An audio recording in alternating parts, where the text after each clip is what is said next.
To insert the mesh, I'm going to take one end of the mesh, and I'm going to overlap the square bar end by a quarter of an inch. And you can either do that by eye, or you can measure it. I like to do it by eye. And when I do that, I'm going to have my finger between the slot and where the image is going to be, but I'm overlapping from the outside of the edge of the frame to the outside of the mesh by 1/4 of an inch. If you have problems getting your mesh in so it's absolutely square to the frame, then take a ruler and measure it if you like. But I don't generally do that. Then you take one of these alignment clips and you squeeze the alignment clip and you lay it on the edge of the slot closest to where the image is going to be, and you rock the alignment clip in. Boom, done. Now I take the second alignment clip, and again I want to make sure my mesh is overlapping the outside edge of the frame by 1/4 of an inch. Push down the mesh so the mesh doesn't slide underneath my finger. Take the alignment clip, squeeze, put it in the slot, boom, in. And now my third alignment clip, same thing.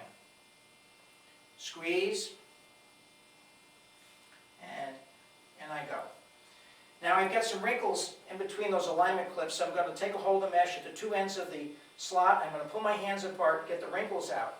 Now I have these locking strips which I removed from the frame, and they're different lengths.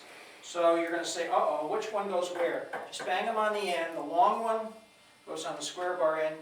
The short one goes on the roller opposite. These two, which are the same length, go on the two sides. So I'm going to take this long locking strip. Sometimes when you first get locking strips, they have burrs on the end. If that's the case, you want to remove the burrs. And then just hold the mesh down at the end of the slot and slide the locking strip in. And you can see the alignment clip is moving. And you can either remove it or push it along, doesn't matter. And I just keep pushing the locking strip until I get within about 2 inches of the end, then I stop. I'm done.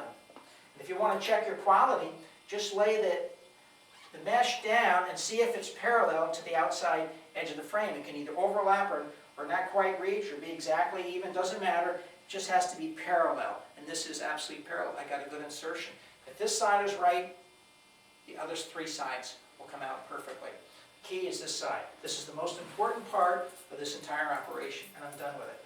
Okay, now I'm going to go to the opposite side. I'm just going to pull the mesh enough to take the wrinkles out, squeeze the alignment clip, lay it on the edge closest to the image, and rock the alignment clip in. And again, and again. Make sure my mesh is parallel on the sides. Pull the wrinkles out here, and take my locking strip. In I go. So I get within 2 inches and I stop.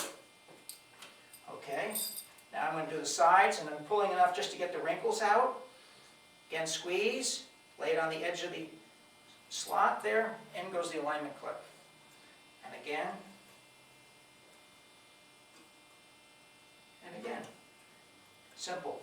Take one of these 2 locking strips, hold the mesh at the end, and push until they get within about 2 inches to the end. Out they come. And now the 4th and last side, same procedure. Rock the alignment clip into the slot against the edge closest to the image of the screen. Make sure there are no wrinkles between the alignment clips.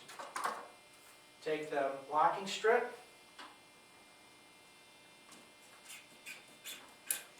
and push until they get within 2 inches of the end. Stop. I'm done. That's step 1, all done. Step 2 is softening corners. Now what is softening corners all about? When I go to step 3 and I rotate those rollers and tighten up the mesh will tighten first in the corners. If I don't soften those corners, I'm going to break the mesh. And the break is going to start in the corner. So I want to soften the corner. If the corners are softened too much and they're real sloppy, it's not a problem because I don't print the corners. I only print out the center. I want the center to be really tight and the corners to be soft.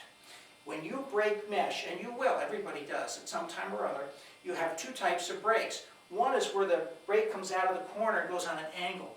That's because the corner was not softened properly. The other type of break is where the break is parallel to one of these sides. And if that kind of break occurs, it's because you over-torqued, and you over-torqued the side closest to the break. So those are the two types of breaks. I don't want to break. So let's soften the corner to prevent a break that would come from the corner. All right? We know that these two locking strips are 2 inches away approximately from the corner. So all I have to do to soften this corner is push my thumb down, and this is where the needle nose is nice to have, and take a hold of the locking strip and push it in so it's centered. And then I'm going to do the same thing on this side. Okay, I've softened that corner. It's real sloppy. You're going to think probably that it's too sloppy, but you can't be too sloppy. You can just be too tight. So now I have to go do another corner. Well, that's back 2 inches. Let me pull this locking strip back 2 inches. I'm pushing down ½ inch. Hold it there. Reinsert the locking strip so it's centered on the roller. And I'm going to pull this one back. So now we've got 2 inches over there, 2 inches here, and I'm going to pull this one back. Boom. And reinsert the locking strip. This locking strip here is back 2 inches. This one's back 2 inches. I now can push the mesh down, and then I can either reinsert the locking strip with my fingers, or you can use the needle nose, and then I'll reinsert this one.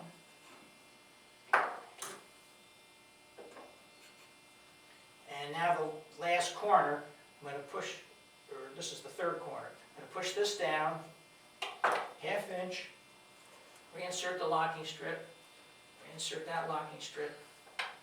And I've got 1, 2, 3, I guess I did that corner. So I've done all 4 corners, they're all sloppy. That's the way I want them, they're all softened. Now, I'm ready to tighten. And if you want to check your quality, you can snip the mesh and tear it. Make sure that there's at least ½ inch from the slot to the edge of the mesh as you tear it. And if the mesh tears parallel to the roller, you know you've got your mesh square to the frame, you got a good insertion. Or you can just, we can cut this mesh off later. I'm going to go to the step 3, which is to turn the screen over, lay the screen flat, and this is going to be nice to have pads underneath the 4 corners. In fact, that's the way I normally do it, and that would be with the pads are a squeegee that I have cut up.